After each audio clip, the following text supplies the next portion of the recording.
بسم اللہ الرحمن الرحیم۔ میں آج بات کرنے جا رہی ہوں پریکٹیکل امپلیمنٹیشن آف آیت نمبر 3 سورہ فاتحہ۔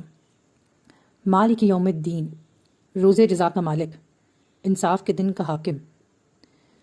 اللہ تعالیٰ اس آیت سے ہمیں 3 چیزوں کو بتا رہے ہیں۔ ایک الحیات بعد الموت، کہ مرنے کے بعد سب نے دوبارہ زندہ ہونا ہے۔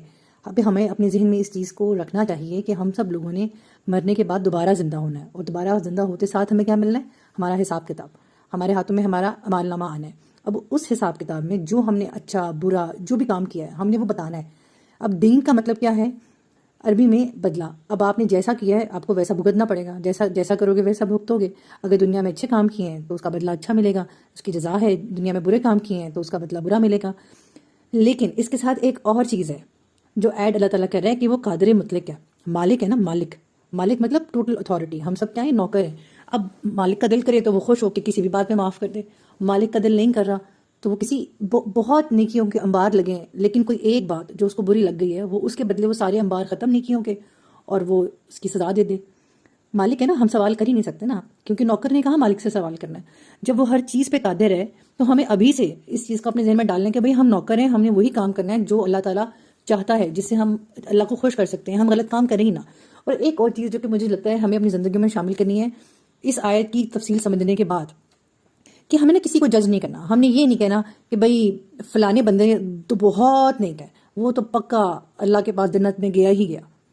مطلب خود سے ہم نے خود سے دنیا کا خدا نہیں بن جانا کسی کو لے کے، جی فلانا بندہ سر پہ دوپٹہ لیتا ہے تو وہ تو اللہ کے پاس جائے گا ہی جائے گا، باقی چاہے سارے عمل خراب ہیں۔ اور فلانا بندہ بہت اچھا بہت نیک ہے لیکن آپ کے پیرامیٹرز پہ وہ پورا نہیں اتر رہا اسلام کے، تو آپ یہ کہہ دیں کہ نہیں جی یہ تو جہنمی ہی جہنمی ہے، کیونکہ اس چیز کا اختیار یہ اللہ کے پاس ہے۔ وہ مالک ہے، وہ قادر مطلق ہے، وہ جو چاہے وہ ہوگا، ہمارے تمہارے کہنے سے کچھ نہ ہوگا۔ جو اللہ نے کہنا ہے، جو اللہ چاہتا ہے، جو اللہ سوچتا ہے وہ سب کچھ ہوگا۔ میں کوئی نہیں ہوں کہ میں کسی کو کہہ دوں تم جنت میں جاؤ گے، تم دوزخ میں جاؤ گے۔ ہم نے کسی کے اوپر کوئی فتویٰ نہیں لگانا ہے۔ آپ بس وہ کام کریں جو ناک کی سیدھ میں ہے، جس کی پیروی سے اللہ راضی ہوتا ہے۔ ہمیں بس وہ چیز دیکھنی ہے اور دوسروں کو انکریج کرنا ہے۔ وہ جو ہم نے سلک پر نام نے کہ نہیں قیامت کے دن کچھ نہیں، اللہ تو معاف کرنے والا ہے، گناہ کرے جاؤ۔ اور بندہ یہ سوچا اللہ معاف کرنے والا ہے، اللہ معاف کر دے گا، اس کی خیر ہے، اس ایک گناہ کی خیر ہے۔ بھئی وہ ایک چاہے تو آپ کی چھوٹی سی غلطی جو ذرہ برابر ہے اس کو اتنا بڑا کر دے، اور آپ کی چھوٹی سی غلطی چھوٹی سی نیکی کو ذرا برابر ہے اسے اللہ پاک بڑا کر کے تو اس کے بدلے آپ کو بخش دے۔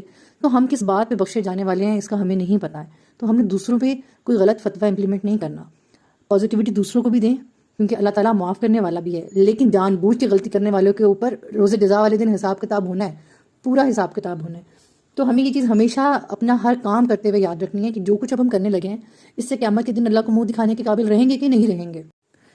ہم اگر کسی کے ساتھ زیادتی کرتے ہیں اور وہ اگلا بندہ صرف خاموشی اختیار کر لے اپنی بے بسی کی وجہ سے، تو یہ اتنی بڑی پکڑ ہے کہ اس بے بس کی زبان اللہ تو سن رہا ہے نا۔ وہ بندہ اگر یہ کہ یا اللہ دنیا میں اس سے حساب نہیں لے سکتا تو قیامت والے دن حساب لیں، تو 1 منٹ کے لیے یہ لمحہ فکریہ ہے کہ اگر وہ حساب قیامت والے دن ہمارے سے اس بات کا ہو گیا تو کیا پتا ہمارے سارے کی ساری نیکیوں کے ڈھیر ضائع ہو جائے۔ ہمارے ہر بندے نے اپنا حساب خود دینا ہے۔ جو اس دنیا میں آیا ہے وہ قیامت والے دن روز جزا والے دن اللہ کو اپنے ایک ایک عمل کا حساب دے گا۔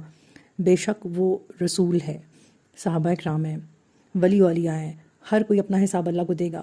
تبھی تو یہ سارے اللہ کے پیارے لوگ اسی دن سے ڈرتے ہیں، اور ہمیں بھی چاہیے کہ ہم بھی اس دن سے ڈریں۔ ہم لوگ ان سے آگے تو نہیں ہیں، ٹھیک ہے، ہم بھی اسی کوشش میں لگے ہیں۔ ہمیں اس کوشش کو کرنا چاہیے کہ ہم اپنے اعمال کو اس قابل کر سکیں کہ ہم اللہ تعالیٰ کے آگے کچھ پیش کر سکیں۔ حالانکہ یہ کچھ بھی جو ہے نا ہماری وہ کسی جگہ پہ آگے اوپر پتہ نہیں اس کی کیا قبولیت کوئی مرتبہ کیا ایگزسٹ کرتا ہے۔